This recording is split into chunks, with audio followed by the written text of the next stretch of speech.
गांव की बहन में। फूलमती काकी, अंजलि दीदी के लिए शहर से फोन आया है, जल्दी से भेजो दुकान पे, नहीं तो फोन कट जाएगा।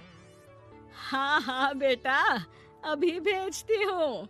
अंजलि बेटा, तेरे लिए शहर से फोन है, सब काम छोड़ के जल्दी जाके सुन ले, नहीं तो फोन कट जाएगा। हाँ माँ, अभी जाती हूँ, जरूर मीनाक्षी दीदी का फोन आया होगा। हाय अंजलि।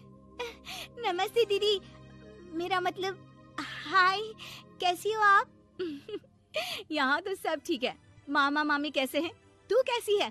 मेरे तो एग्जाम्स होने वाले हैं, हर रोज कॉलेज जाना पड़ता है, lectures, extra classes, private coaching.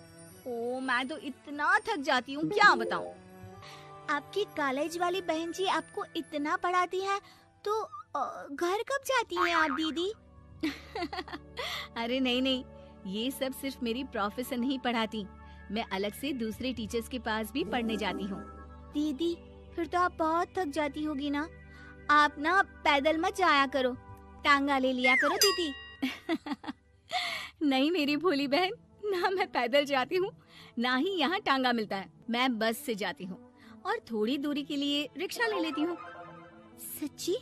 वहाँ पर टांगे नहीं, बस चलती है? वाह, वो भी हर रोज? हमारे गांव में भी बस आती है, दिन में 2 बार।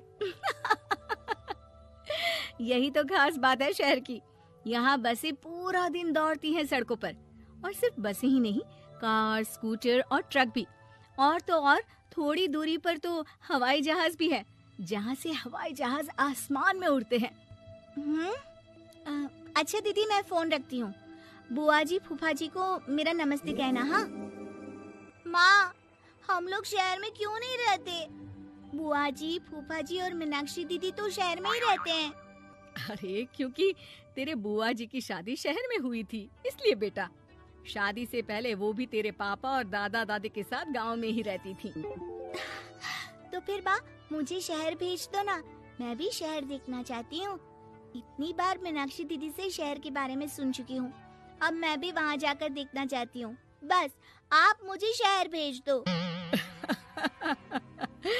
ठीक है, इस बार गर्मियों की छुट्टियों में कुछ दिन रह आना शहर, अपनी बुआ के घर। अब तो खुश ना? हाँ माँ, बहुत खुश। आप देखना मैं शहर जाके कितने मजे करती हूँ। अंजलि अगले दिन स्कूल जाती है और वहाँ अपने सारे दोस्तों को अपने शहर जाने की बात बताकर चिढ़ाती है। अरे श्रद्धा, शीतल, सरोज, तुम लोग इन गर्मियों की छुट्टियों में कहाँ जा रही हो? एकादशी वाले गांव के मेले में। हम तो दूसरे गांव में नानी के घर जाएंगे, उनका घर नहर के किनारे है, बड़ा मजा आएगा। हम इस बार कहीं नहीं जा रहे, बल्कि हमारे घर में रहने के लिए मेहमान आएंगे। और तू? अरे मेरा क्या है, मैं तो बस पास वाले शहर जा रही हूँ, अपनी बुआ जी के घर, वहीं रहूंगी कुछ दिन। तुम लोग चिंता मत करना, मैं चिट्ठी लिखूंगी तुम सबको वहाँ से। पापा मुझे तो चक्कर आ रहे हैं, जी घबरा रहा है। बेटा शहर आने की जिद भी तो तूने ही की थी, अब पहली बार बस में चढ़ी है तो यही होना था, भुगतो अब। अरे मामा जी, अंजलि, आप लोग आने से पहले बता तो देते, मैं लेने आ जाती बस स्टैंड तक। आओ आओ भैया, आओ बेटी अंजलि। माँ बुआ जी कैसे हैं वहाँ, और भाभी कैसी हैं? सब ठीक है, बस अंजलि जिद कर रही थी कुछ दिन आप लोगों के साथ रहने की, सो छोड़ने आ गया। दीदी आप मुझे शहर घुमाने ले जाओ ना, मुझे भी शहर देखना है। हाँ हाँ चल, तैयार हो जा जल्दी से। अंजलि तैयार होने जाती है और कुछ देर बाद जब बाहर आती है तो अरे ये क्या कर दिया तूने, मार्केट तक ही तो जाना है, इतनी डार्क रेड लिपस्टिक, इतने बड़े बड़े झुमके और चूड़ियां और चेहरे पर इतना सारा पाउडर। मेरी बहन ऐसे नहीं चलेगा, जा और ये सब हटा के आ। अरे कैसे, क्यों? मैंने शहर आने के लिए इतनी मेहनत से ये सब इकट्ठा किया था, और वैसे भी मैंने देखा है मोहल्ले की राधा काकी के टीवी पर एक फिल्म चल रही थी, उसमें हीरोइन ना ऐसे ही तैयार होकर जाती है घूमने। सब पता है मुझे, मैं तो ऐसे ही जाऊंगी दीदी। अंजलि शहर की चकाचौंध को देखकर बहुत हैरान और खुश होती है। ऊंची ऊंची इमारतें, सड़क पर दौड़ती गाड़ियाँ, बड़ी बड़ी दुकानें, उसकी एक्साइटमेंट का ठिकाना नहीं था। दीदी, ये छोटा सा कमरा सड़क के किनारे क्यों रखा है? इसमें कौन रहता होगा? ये कमरा नहीं, पीसीओ है, पीसीओ। यहाँ पर लोग फोन करने आते हैं, सिक्का डालकर। ओह, हमारे गांव में तो दुकान पे ही जाते हैं बात करने। अच्छा चल, तुझे रेस्टोरेंट में खाना खिलाने ले चलती हूँ। Excuse me, 2 plate noodles please and 2 Cola. Meenakshi को ऑर्डर प्लेस करते हुए अंजलि बहुत ध्यान से देखती है और थोड़ी ही देर में ऑर्डर लेकर वेटर आ जाता है और खाना टेबल पर रख देता है। अरे, ये लंबी लंबी सेवइयाँ खाते कैसे हैं दीदी? और इसके साथ कोई अचार, प्याज, मूली कुछ भी नहीं दिया, बस ये छोटा सा पेट खुजाने वाला दे दिया है। गांव में तो छोटे छोटे चावल ही होते हैं जो कि हाथ से ही खा लेती हूँ। अब इसे कैसे खाऊं दीदी? एक्सक्यूज मी, एक चम्मच प्लीज, और लिटिल प्याज और अचार और मूली और एक गिलास मट्ठा, वो बाद में। हाँ। अब ये सब सुनकर आसपास बैठे लोगों को हंसी आ जाती है। मीनाक्षी भी अपनी हंसी किसी तरह रोकने की कोशिश करती है और वेटर मुस्कुराता हुआ वहाँ से चला जाता है। अंजलि समझ नहीं पाती कि सब किस बात पर हंस रहे थे, लेकिन वो छिप जाती है। दीदी, मुझे लगता है कि मुझे इन सेवइयों को ऐसे ही खा लेना चाहिए, इसी पेट खुजाने वाले कांटे के साथ। एक काम कर, तू मुझे खाते देख, जैसे मैं खाऊं तो भी वैसे ही खा ले। ठीक है दीदी। अंजलि खाते खाते नूडल्स में सिरका ज्यादा डाल देती है, फिर ऊपर से नमक दानी से खेलते हुए काफी नमक भी अनजाने में छिड़क लेती है। अरे, ये क्या क्या खा लिया? अरे हाय हाय, कितना कड़वा है। पानी पानी, ये काला शरबत ही पी लेती हूँ। और जल्दबाजी में अंजलि जल्दी जल्दी कोला पी लेती है, जिससे उसके नाक में झंझनाहट होती है। दीदी, मुझे ले चलो यहाँ से, मैं ये सब शहरी खाना नहीं खा सकती। अब शर्म के मारे मीनाक्षी अपनी बहन को वापस घर ले जाती है और कहती है कि देख अंजलि, माना कि शहर और गांव एक दूसरे से बहुत अलग है, लेकिन इसका मतलब ये नहीं कि हमेशा शहर ही बेहतर हो और उस वजह से हमें वो सब करना पड़े जो हम नहीं कर सकते। शहर में सहूलतें तो हैं ही, पर चुनौतियां भी हैं। हम जहाँ भी रहें, हमें कभी अपने आप को कम या ज्यादा नहीं समझना चाहिए। और किसी भी नई जगह में ढलने में समय लगता है, उसके लिए तुम्हें दूसरों की नकल करने की कोई जरूरत नहीं है। बेटा, घूम लिया शहर या अभी और घूमना है? नहीं पापा, मैं अपनी गलती समझ गई हूँ, आप गांव ही ले चलिए मुझे। गोल्ड मेडल वाली बहू। सपना के पिता एक गरीब किसान थे। माँ पिता खेत में काम करते तो पीछे से सपना गांव के बच्चों के साथ हॉकी खेलती। एक दिन शाम को, सारा दिन खेलती रहती है, ये नहीं कि छोटे भाई को संभाले। माँ पता है, मैंने आज हॉकी में पास के गांव के लड़कों की टीम को हरा दिया। अरे वाह वाह मेरी बेटी, शाबाश, ये ले कर रुपया, जा जाकर टॉफी खा ले। सपना खुशी से पिता के गले लग जाती है और बाहर चली जाती है। अरे तुम इसको बिगाड़ रहे हो, मैं ना इसकी शादी ही करा दूंगी। ऐसा कैसे शादी करा देगी? हाँ, अभी तो उम्र खेलने की है। माँ बड़बड़ करती वहाँ से निकल जाती है, लेकिन शाम को उन लोगों के घर कुछ लोग आते हैं। अरे राम सुखिया, जरा ये तो बतलाओ, सपना के बारे में क्या सोचा है? अरे क्या सोचना है मास्टर जी, पढ़ रही है, जितना पढ़ सकती है पढ़े, फिर शादी करवा देंगे, कोई अच्छा सा गांव का ही लड़का देख लेंगे। अरे तुम तो उसके पिता हो, तुमको कुछ नहीं पता? माँ घबरा जाती है। अरे का मास्टर जी, का पता नहीं, का हो गया? हम तो इनसे पहले ही बोल रहे थे कि लड़की की जात है, संभाल लो। अरे भाभी जी, आप भी ना कभी अच्छा भी सोच लिया करो। अरे सपना क्या खेलती है हॉकी, बड़े से बड़े आदमी भी नहीं जीत पाते हैं उससे। कल गांव में एक टीम आ रही है, लड़कियों की हॉकी खेलने उसे भेज देना, वहाँ शायद कुछ बात बन जाए। अरे ना मास्टर जी, कोई खेल वेल नहीं करवाना हम लोगों को, वो भी शहर के लोगों के साथ तो बिल्कुल भी ना। शहर के लोगों को ना कोई भरोसा नहीं होता मास्टर जी। अरे कैसी बात कर रही हो सपना की माँ, बुरा आदमी तो हर जगह मिल जाएगा, उसके लिए शहर का और गांव का। हाँ हाँ मास्टर जी, हम लोग तैयार हैं, कल आ जाएगी सपना वक्त से। माँ के लाख मना करने पर भी पिता सपना को हॉकी टीम के लिए भेज देते हैं। शाम को सपना वापस आती है, लेकिन लटके मुंह से। और क्या हो गया, मार खाई हो का? कौन मारेगा हमें? कोई मार वार खाकर नहीं आए। अरे फिर शकल पर 12 क्यों बजे हैं, बताओगी? देखो माँ, आप समझोगी नहीं, बताकर फायदा क्या है? अरे बिटिया रानी, हम तो समझेंगे ना, हमें ही बता दे। सपना पापा के गले लग जाती है। पापा, मैं ना सिलेक्ट हो गई हूँ भारत की हॉकी टीम में खेलने के लिए। अरे वाह, ये तो बहुत ही खुशी की बात है मेरे बच्चे। फिर मेरी गुड़िया काहे परेशान है? पापा, मुझे दिल्ली जाना पड़ेगा आगे की प्रैक्टिस के लिए। माँ जो सारी बात सुन रही होती है, जोर से चिल्लाती है। एक पैसा नहीं है मेरे पास, समझे? कुछ नहीं दूंगी। शादी के लिए लड़का फाइनल भी कर दिया है, कल्ले का बेटा, वो शादी कर लेगा तुमसे। सपना पिता की ओर देखती है।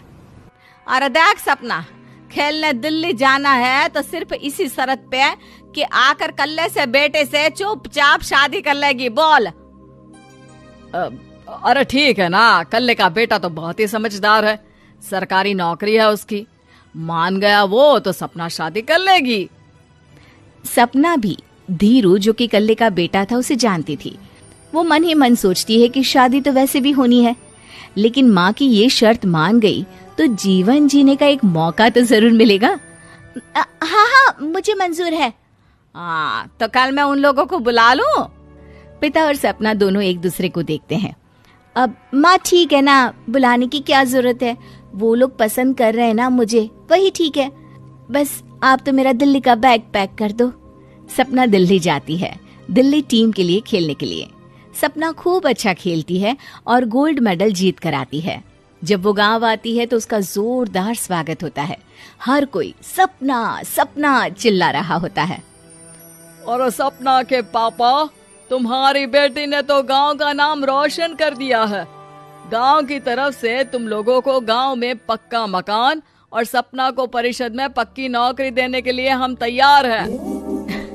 अरे वाह वाह, पक्का मकान, ये तो बहुत अच्छी बात है, लेकिन सपना की नौकरी नहीं चाहिए हमें। हाँ, कैसी बात कर रही हो सपना की माँ?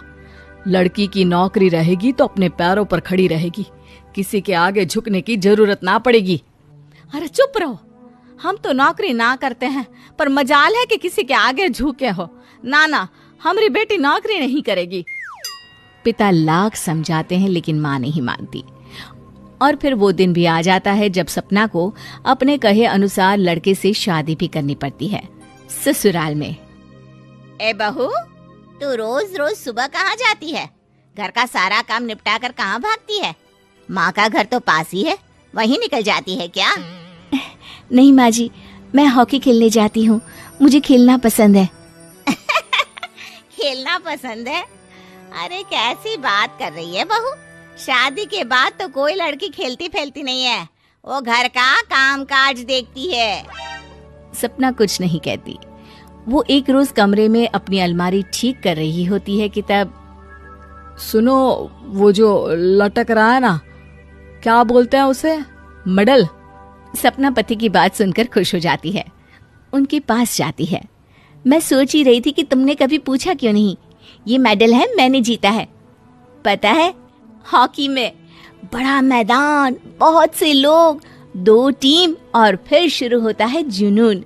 पता है, लगता है जैसे बस जिंदगी यही है, खेलते रहो, भागते रहो, दौड़ते रहो और लक्ष्य को पालो। सुनो ना, मैं ना भारतीय टीम के लिए खेलना चाहती हूँ। माँ, यहाँ तो आ जरा। सपना हैरान हो जाती है कि ये क्या हो गया, पति अचानक से माँ को क्यों बुला रहा है। हाँ बेटा, क्या हो गया, काहे गला फाड़ रहे हो? माँ, ये सपना क्या कह रही है? अरे बीवी तो बोलती ही रहती है बेटा, लेकिन क्या हो गया, चिल्ला क्यों रहे हो? ऐसा क्या बोल दिया इसने? माँ ये बोल रही है कि इसको खेलना है भारतीय टीम के लिए। सपना डर जाती है। नहीं नहीं माँ जी, मैंने कहा कि मैं चाहती हूँ कि वो मैं। बोला था ना, शादी के बाद कोई खेलता नहीं, घर का काम काज देखता है, लेकिन फिर भी। नहीं नहीं माँ जी, ठीक है, मैं घर का काम देखूंगी, कल से मैं खेलने भी नहीं जाऊंगी, माफ कर दीजिए। सपना पति की तरफ देखती है जो माँ की तरफ देख रहा होता है। उसे गुस्सा तो आता है, लेकिन करती भी तो क्या, सास के सामने कैसे पति की क्लास लगाती। अरे बेटा, अब क्यों घूरे जा रहे हो बहू को? माँ, अभी इस बात का फैसला करके जाना, वरना ये तो तेरे कमरे से जाने के बाद मुझे। अब चुप हो जाइए आप, छोटी सी बात का बतंगड़ मत बनाइए। छोटी सी बात? बहू, ये कोई छोटी बात नहीं है। जो लड़की दिल्ली के लिए गोल्ड मेडल ला सकती है, वो देश के लिए भी तो गोल्ड ला सकती है ना। हम लोगों को किसी चीज की कमी नहीं है बहू। घर का काम तो कोई भी कर लेगा, लेकिन देश का नाम रोशन करने के लिए सपना चाहिए। जा बहू, तेरी ट्रेनिंग का सारा इंतजाम तेरे पति ने कर दिया है। जा खेल और देश का नाम रोशन कर। सपना की आंख में आंसू आ जाते हैं। वो सोचती है कि बेटियों को मायके के साथ अगर ससुराल में भी सहयोग मिले तो ऐसा कोई काम नहीं जो वो नहीं कर सकती है। अरे बिद्दू, आज घर में बहुत काम है, आज तुझे स्कूल जाने की जरूरत नहीं है। लेकिन दादी, आज तो स्कूल में मेरा टेस्ट है। अरे एक दिन स्कूल नहीं जाएगी तो ऐसी कौन सी तेरी कलेक्टर की पढ़ाई छूट जाएगी। वैसे भी मैं देख रही हूँ आजकल तो बड़ी ढीठ हो गई है। अपनी दादी की बातें सुनकर बिंदु नाराज हो जाती है। तभी उसकी माँ कहती है, अरे बिंदु, इतनी छोटी बात पे मुंह फुलाने की क्या जरूरत है। दादी बिल्कुल सही कह रही हैं। लड़कियों को तो घर के काम काज सीखना चाहिए। अरे बहू, रमेश के लाड़ प्यार ने इसे बिगाड़ रखा है। कम से कम तू तो मेरी बात समझती है। अच्छा, मेरी पूजा का समय हो गया है, मैं पूजा करने जा रही हूँ। इतना कहकर रमेश की माँ वहां से चली जाती है। इस तरह बिंदु की दादी और माँ दोनों अक्सर उसे घर के कामों में ही उलझा कर रखते थे। कुछ दिनों के बाद राजू और बिंदु के 10वीं के रिजल्ट्स आते हैं। दोनों बच्चे दादी को अपना अपना रिपोर्ट कार्ड दिखाते हैं। शाबाश मेरे लाल, तू तो बड़े अच्छे नंबरों से पास हुआ है। तभी बिंदु कहती है, दादी, मैं भी अच्छे नंबरों से पास हुई हूँ। रमेश की माँ बिंदु को अनदेखा करते हुए कहती है, हाँ हाँ ठीक है, अभी यहाँ खड़ी क्या कर रही है, सुन लिया मैंने। जाकर मेरे लिए चाय बना कर लिया। बिंदु उदास होकर चाय बनाने किचन में चली जाती है।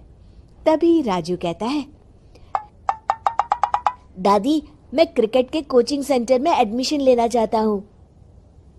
अरे वाह राजू बेटा, ये तो तूने बड़ी अच्छी बात कही। तू कल ही अपना एडमिशन करा ले, जितनी भी फीस होगी मैं दे दूंगी। अरे एक दिन मेरा पोता विराट कोहली बनेगा। इस तरह अक्सर रमेश की माँ अपनी पोती बिंदु के साथ दुर्व्यवहार करती थी। कुछ दिनों के बाद रमेश की माँ और उसकी पत्नी दोनों सास बहू मिलकर राजू का एडमिशन अच्छे स्कूल में करवा देते हैं, लेकिन बिंदु का एडमिशन नहीं करवाते। इस बात से नाराज होकर बिंदु अपनी दादी से कहती है, लेकिन दादी, मुझे भी आगे की पढ़ाई करनी है। अरे क्या करेगी आगे की पढ़ाई लिखाई करके, हैं? आज से ये पढ़ाई का भूत अपने दिमाग से उतार दे। इतना कहकर रमेश की माँ वहां से चली जाती है। उस दिन के बाद से बिंदु की पढ़ाई हमेशा के लिए छूट जाती है और उसकी दादी उससे घर के सारे काम करवाना शुरू कर देती है। इस तरह उसका सारा दिन घर के कामों में ही बीत जाता था। कुछ दिन बीत जाते हैं और एक दिन रमेश छुट्टियों पर घर आता है। बिंदु को घर के काम करते हुए देख उससे कहता है, अरे बिंदु बेटा, तुम स्कूल नहीं गई? पिताजी, दादी ने मेरा एडमिशन कराने से मना कर दिया है। वे कहती हैं घर पे रहकर घर के काम करना सीख। अपनी माँ का ये बर्ताव देख रमेश को बहुत गुस्सा आता है और वो अपनी माँ से कहता है, माँ, ये तुमने क्या किया? आगे की पढ़ाई के लिए स्कूल में बिंदु का एडमिशन क्यों नहीं करवाया? अरे बेटा, लड़की जात है, ज्यादा पढ़ लिख कर क्या करेगी? वैसे भी शादी के बाद तो इसे घर के ही काम करने हैं ना। तुम किस जमाने में जी रही हो माँ? अगर कल्पना चावला के घर वाले भी तुम्हारी सोच के होते तो क्या वो पूरी दुनिया में हिंदुस्तान का नाम रोशन कर पाती? इसका स्कूल छुड़वाकर तुम इसका भविष्य बर्बाद कर रही हो, लेकिन मेरे रहते ऐसा नहीं होगा। बिंदु बेटा, कल ही तुम्हारा एक अच्छे स्कूल में एडमिशन करा दूंगा। तुम जितना चाहे उतना पढ़ो। मेरे होते हुए तुम्हें किसी बात की चिंता करने की जरूरत नहीं है। अपने पिता से हौसला पाकर बिंदु खुश हो जाती है और कहती है, जी पापा, मैं खूब मन लगाकर पढ़ाई करूंगी और बड़ी होकर डॉक्टर बनूंगी। ये हुई ना बात। शाबाश मेरी बेटी। शिक्षा, लड़का हो या लड़की, हमें दोनों को आगे बढ़ने का मौका देना चाहिए। हॉरर कहानियां थी। रहस्यमयी गर्भ। 60 वर्ष की उर्मिला शहर के बाहरी हिस्से में अपने छोटे से घर में अकेली रहा करती थी। एक रात शहर में बहुत जोर का तूफान आया। जोर जोर से हवाएं और आंधी तूफान के साथ तेज बारिश होने लगी। उन आवाजों को सुनकर कोई भी घबरा जाता, लेकिन उर्मिला घर के सारे खिड़की दरवाजे बंद कर गहरी नींद में सो रही थी। रात के लगभग 12 बजे होंगे कि किसी ने उर्मिला के घर का दरवाजा खटखटाया। दरवाजे के खटखटाने की आवाज सुनकर उर्मिला की नींद खुलती है। आखिर इतनी रात को कौन आया होगा? उर्मिला जाकर दरवाजा खोलती है तो सामने लगभग 26 साल की बेहद सुंदर लड़की को खड़ा देख हैरान रह जाती है। कौन हो बेटा? और इतनी रात को इतने भयंकर तूफान में कहाँ भटक रही हो? चाची, आपने मुझे पहचाना नहीं? मैं आपकी दूर की रिश्तेदार शालिनी। अरे हाँ, बचपन में तुझे देखा था। इतनी जवान हो गई है, कैसे पहचान में आती? लेकिन तू यहाँ क्या कर रही है, और वो भी ऐसी अंधेरी तूफान भरी रात में? उर्मिला की बात सुनते ही शालिनी की आंखों से आंसू बहने लगे। वो फूट फूट कर रोने लगी। ये देखकर उर्मिला को कुछ समझ में नहीं आया और उसने शालिनी का हाथ पकड़कर घर के अंदर आने के लिए कहा। जैसे ही शालिनी घर के अंदर रोशनी में आई, उर्मिला की नजर उसके पेट की तरफ गई, जिसे देखकर ये साफ पता चल रहा था कि वो प्रेग्नेंट है। अरे, तू तो पेट से है। ऐसी हालत में इतने भयंकर तूफान में आधी रात को बाहर भटक रही है। आखिर बात क्या है बेटा? मुझे सब कुछ साफ साफ बता। क्या बताऊं चाची, ये सब जिसकी वजह से हुआ है उसके बारे में बताने में भी मुझे शर्म आती है। मैंने घर वालों की मर्जी के खिलाफ जाकर एक लड़के से शादी कर ली थी, पर वो शादी के 1 महीने बाद ही मुझे छोड़कर चला गया। छोड़कर चला गया का क्या मतलब? क्या उसके साथ कोई हादसा हो गया? नहीं, उसे कोई दूसरी लड़की पसंद आ गई और मेरी प्रेगनेंसी की खबर सुनते ही उसने मुझे बेसहारा छोड़ दिया। उसके बाद मैं अपने घर गई, लेकिन माँ पापा ने मुझे घर में कदम तक नहीं रखने दिया। तभी मुझे आपकी याद आई। कोई बात नहीं, कोई बात नहीं। तुमने यहाँ आकर अच्छा ही किया। एक काम करो, तुम आराम करो। वैसे भी ऐसी हालत में इतना घूमना फिरना और इस तरह आधी रात को बाहर भटकना ठीक नहीं होता। प्रेग्नेंट औरत को आधी रात को घर से बाहर नहीं निकलना चाहिए। बुरी आत्माएं उस पर अपना असर दिखा सकती है। और इतना कहकर उर्मिला ने शालिनी को एक दूसरे कमरे में जाकर आराम करने के लिए कहा। लेकिन जैसे ही शालिनी अपने कमरे में जाने लगी, अचानक से उर्मिला ने उसे रोक लिया। एक बात बताओ बेटा, तुम्हारा कौन सा महीना चल रहा है? पेट देखकर तो लगता है कि लगभग 6 महीने पूरे हो गए होंगे। उर्मिला की बात सुनकर शालिनी के होठों पर मुस्कुराहट आ गई। चाची जी, अभी सिर्फ 1 ही महीना हुआ है। शालिनी की बात सुन उर्मिला दंग रह गई। उसे समझ में नहीं आ रहा था कि प्रेगनेंसी के पहले ही महीने में शालिनी की हालत ऐसी क्यों थी। लेकिन फिर उसने बात को नजरअंदाज कर शालिनी को आराम करने के लिए कहा और खुद भी कमरे में जाकर सो गई। अभी कुछ ही घंटे बीते थे कि अचानक से एक बच्चे के बड़े ही अजीबो गरीब बेढंगे तरीके से रोने की आवाजें उर्मिला के घर में गूंजने लगी उन आवाजों को सुनकर उर्मिला की नींद फिर से खुलती है। ये अचानक बच्चे के रोने की आवाज कहां से आने लगी? उसने उठकर चारों तरफ देखा, पर वहां उसे कोई नजर नहीं आया। उर्मिला घबराते हुए शालिनी के कमरे में गई तो वहां उसे कमरे की दीवार पर एक बेहद खौफनाक साया नजर आया, जिसे देखकर उर्मिला बुरी तरह से घबरा गई। आखिर ये सब क्या हो रहा है? शालिनी, शालिनी उठो। उसने जोर जोर से आवाज देकर शालिनी को जगाने की कोशिश की, लेकिन ऐसा लग रहा था जैसे उसकी आवाज शालिनी तक पहुंच ही नहीं रही थी। कमरे की दीवार पर एक बहुत बड़ा और बेहद डरावने दिखने वाले इंसान का साया और एक बच्चे के अजीबोगरीब ढंग से रोने और चीखने की आवाजें अब उर्मिला को ज्यादा डराने लगी थी। उर्मिला को शालिनी की चिंता सताने लगी और उसने पूरी ताकत के साथ चीखकर शालिनी को आवाज लगाई, शालिनी। तभी अचानक सब कुछ एकदम पहले जैसा हो जाता है और उर्मिला की आवाज सुनकर शालिनी की नींद खुलती है। क्या हुआ चाची, आप इतनी तेज क्यों चिल्ला रही हैं? आप ठीक तो है ना? अभी मैंने तुम्हारे कमरे में कुछ अजीब सा देखा। तुम ठीक हो ना शालिनी? मुझे यहाँ एक बच्चे के रोने की आवाजें आ रही थी। लगता है आपको मेरी कुछ ज्यादा ही चिंता हो गई है। आपने मेरी प्रेगनेंसी के बारे में कुछ ज्यादा ही सोच लिया होगा। मैं एकदम ठीक हूँ, आप आराम से सो जाइए। इतना कहकर शालिनी ने उर्मिला को फिर से अपने कमरे में जाने के लिए कहा और खुद भी जाकर सो गई। पर अब उर्मिला की आंखों से नींद गायब हो चुकी थी। अगली सुबह जब शालिनी उठी तो वो सीधा उर्मिला के पास आई। गुड मॉर्निंग चाची।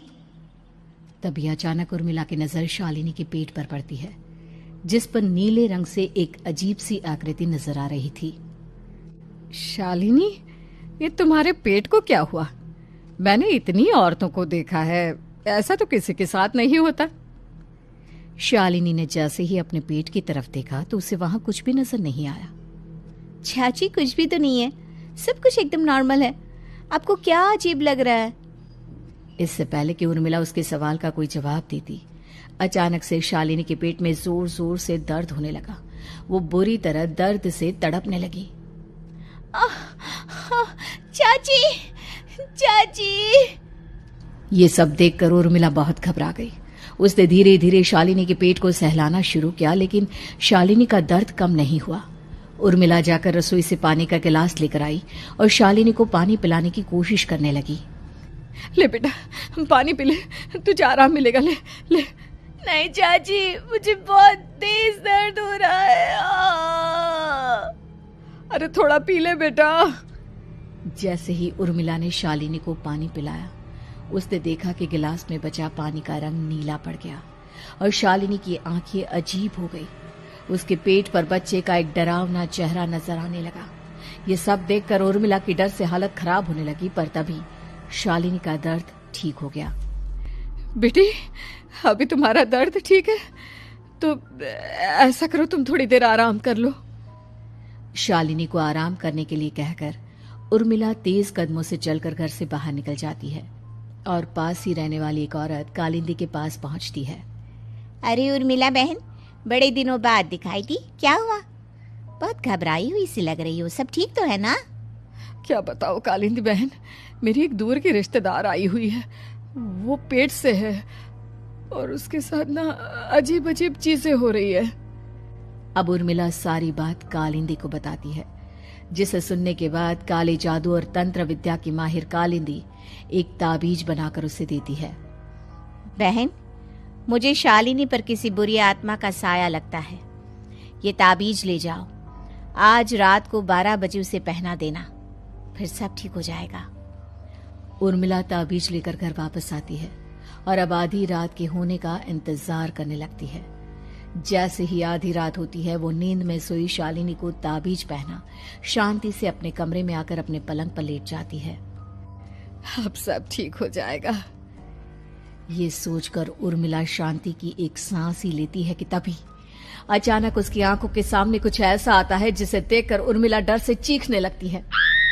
तुम कौन हो? कौन हो तुम? जाओ यहाँ से, जाओ जाओ यहाँ से। तभी उर्मिला की एक जोरदार दर्द भरी डरावनी चीख वहां पर गूंज गई। उर्मिला की आंखों के सामने एक बच्चा खड़ा हुआ था, जिसका पूरा शरीर किसी बूढ़े की तरह नजर आता था, लेकिन मुंह किसी नवजात बच्चे की तरह था। उसकी आंखें गुस्से से लाल थी और वो घूर घूर कर उर्मिला की तरफ देखा जा रहा था। कौन हो तुम? कौन हो? उर्मिला के चीखते ही वो बच्चा जोर जोर से रोने लगा। घबराकर उर्मिला ने अपने हाथों को अपने कानों पर रख लिया। उसकी समझ में नहीं आ रहा है कि आखिर ये सब उसके साथ क्या हो रहा है। कौन हो तुम? कौन हो? क्या चाहते हो मुझसे? जाओ जाओ यहाँ से। आखिर तुम हो कौन? तभी अचानक से उर्मिला के पूरे घर में लाल रंग की रोशनी फैल गई। वो बच्चा धीरे धीरे कदमों से चलता हुआ उर्मिला की तरफ बढ़ने लगा। किसी नवजात पैदा हुए बच्चे के जैसे उसके रोने की आवाज अब उर्मिला के कानों में गूंज रही थी। लेकिन कुछ ही सेकंड में वो चुप हो गया और उसने बेहद खतरनाक आवाज में उर्मिला के सवाल का जवाब दिया। मैं वो हूँ जो अब तक पैदा नहीं हुआ, लेकिन जब मैं पैदा हो जाऊंगा तो वो होगा जो अब तक कभी नहीं हुआ। ये क्या कहना चाहते हो तुम? ऐसा क्या हुआ जो अब तक नहीं हुआ? तबाही होगी, तबाही। सब कुछ खत्म हो जाएगा और ये जो लड़की मुझे जन्म देने वाली है, मैं उसका खून पी जाऊंगा, सारा खून। उस बच्चे की बात सुनते ही उर्मिला बुरी तरह घबरा गई। उसका एक बुजुर्ग आदमी जैसा शरीर, एक नवजात बच्चे जैसा चेहरा, ये दोनों ही बातें उर्मिला की समझ से बाहर थी। तभी वो बच्चा अचानक गायब हो गया। घर का माहौल फिर से पहले जैसा हो गया। लाल रंग की रोशनी भी अब गायब हो चुकी थी। उर्मिला दौड़कर शालिनी के कमरे में पहुंची, जहां वो गहरी नींद में सोई हुई थी, पर उसके गले का ताबीज गायब हो चुका था। उठो उठो शालिनी, उठो बेटा, मुझे तुमसे जरूरी बात करनी है। अरे चाची क्या हुआ? इतनी रात को आप परेशान क्यों कर रही हैं? सब ठीक है ना? अभी जब तुम सो रही थी ना, तो मैंने तुम्हारे गले में एक ताबीज पहनाया था। कहाँ गया बेटा, बताओ मुझे। शालिनी ने चारों तरफ अपनी नजरें घुमाकर देखा, लेकिन वहां पर कोई ताबीज नहीं था। वह हैरानी से उर्मिला के चेहरे की तरफ देखने लगी। उसे समझ में नहीं आ रहा था कि आखिर उर्मिला किस ताबीज के बारे में बात कर रही थी। नहीं चाची, यहाँ कोई ताबीज नहीं है। लगता है आपने कोई बुरा सपना देखा है। मैंने कोई बुरा सपना नहीं देखा। खैर छोड़ो, तुम अब सो जाओ, कल सुबह बात करते हैं। डर और घबराहट की वजह से उर्मिला की आंखों से नींद तो जैसे बिल्कुल गायब हो गई थी। अगली सुबह उर्मिला बिना कोई देर किए गांव के बाहर एक छोटी सी झोपड़ी में रहने वाले बूढ़े पंडित के पास पहुंची। पंडित जी, मेरी मदद कीजिए। अरे आओ आओ उर्मिला, क्या हुआ? सब ठीक तो है ना? क्या बताओ पंडित जी, बहुत बड़ी मुसीबत है। मेरी दूर की एक रिश्तेदार लड़की पेट से है और उसके साथ बहुत डरावनी चीजें हो रही है। कल रात को तो एक अजीब सा दिखने वाला बच्चा मेरी आंखों के सामने आकर खड़ा हो गया था। ये तुम क्या कह रही हो? मुझे साफ साफ बताओ कि आखिर तुमने क्या देखा?